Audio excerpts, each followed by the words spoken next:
آپ آدھی رات کو جاگتے ہیں، آپ اپنی آنکھیں کھولتے ہیں لیکن کچھ عجیب ہو رہا ہے۔ آپ اپنے جسم کے کسی حصے کو بھی حرکت نہیں دے سکتے۔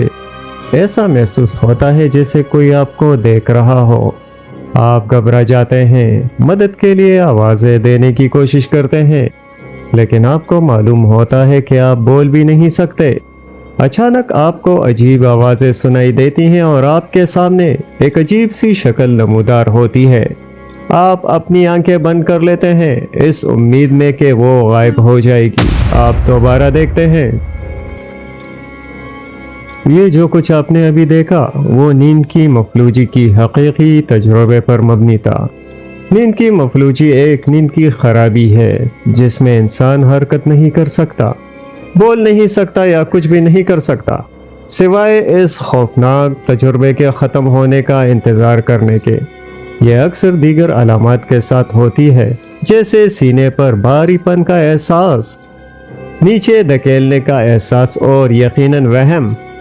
ان وہمات میں ہمنگ کی آوازیں یا ڈراؤنی آوازیں سنائی دے سکتی ہیں، جلد پر عجیب محسوسات یا یہاں تک کہ عجیب سائے، لوگ، جانور یا جنات دیکھنا بھی شامل ہو سکتا ہے۔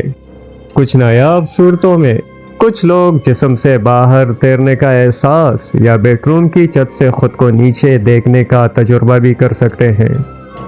مثال کے طور پر جرمینک اور سلاوک لوک کہانیوں میں میئر نامی ایک شیطان ہے جو ڈراؤنے خواب پیدا کرتا ہے، لوگوں اور جانوروں کی توانائی نہ چھوڑتا ہے۔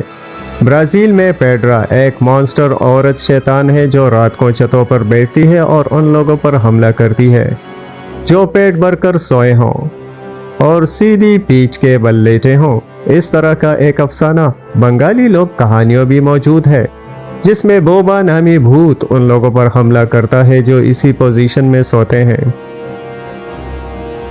میکسیکو میں نیند کی مفلوجی کو مردہ روحوں کی وجہ سے سمجھا جاتا ہے اور اسے سب ایل مورٹو کہا جاتا ہے، جس کا مطلب ہے تم پر سوار شخص۔ اٹلی میں باندا فیکی نامی ایک بدروح جادوگرنی کے بارے میں کہانیاں مشہور ہیں جو عموماً بلی کی شکل میں ظاہر ہوتی ہے۔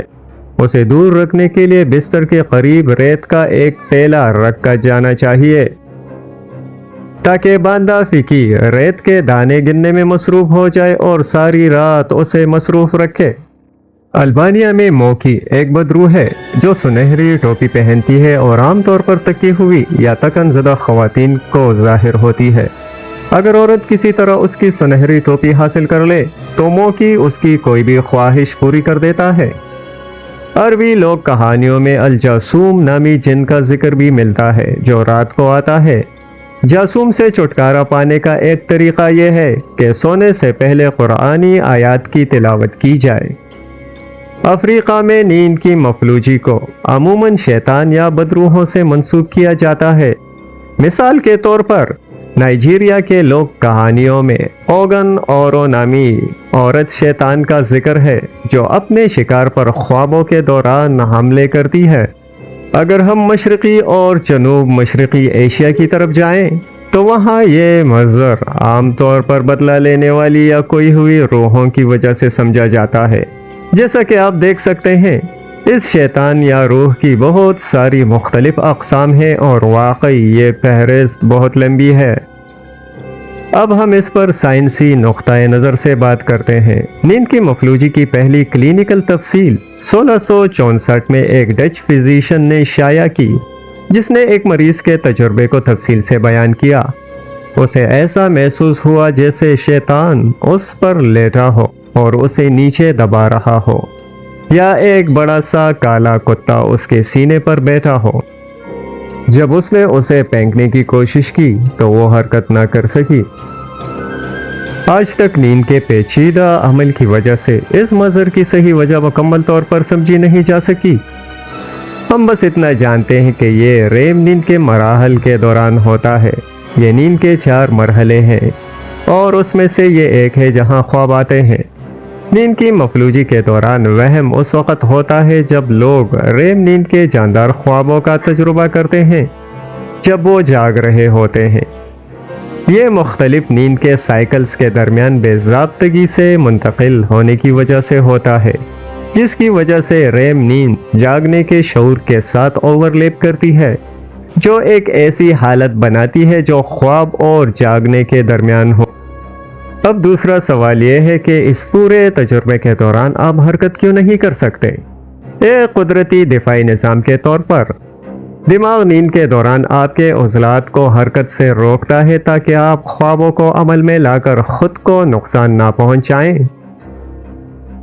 اب جب آپ شعور میں ہو اور خود کو حرکت کرنے یا بولنے کے قابل نہ پائیں تو اس کا قدرتی رد عمل خوف ہوتا ہے، اور خوف کے ساتھ تیز سانس، دل کی دھڑکن اور کچھ صورتوں میں سینے پر بھاری پن کا احساس بھی شامل ہوتا ہے، جو نیند کی مفلوجی کی ایک عام علامت ہے۔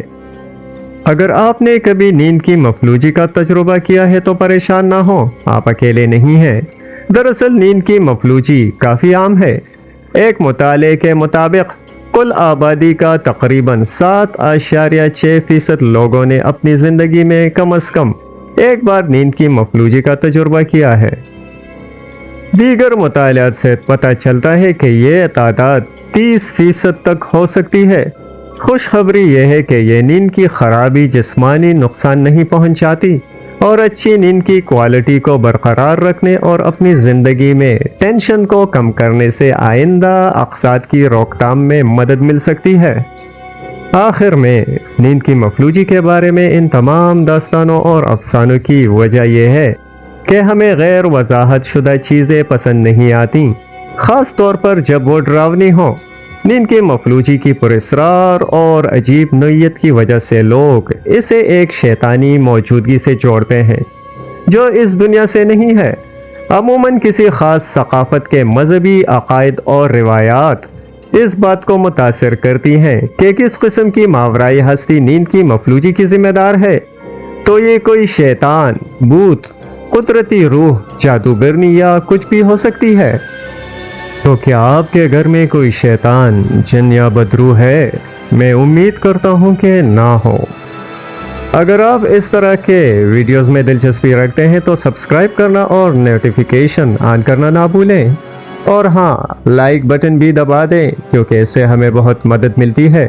دیکھنے کا شکریہ اور اگلی بار تک خدا حافظ۔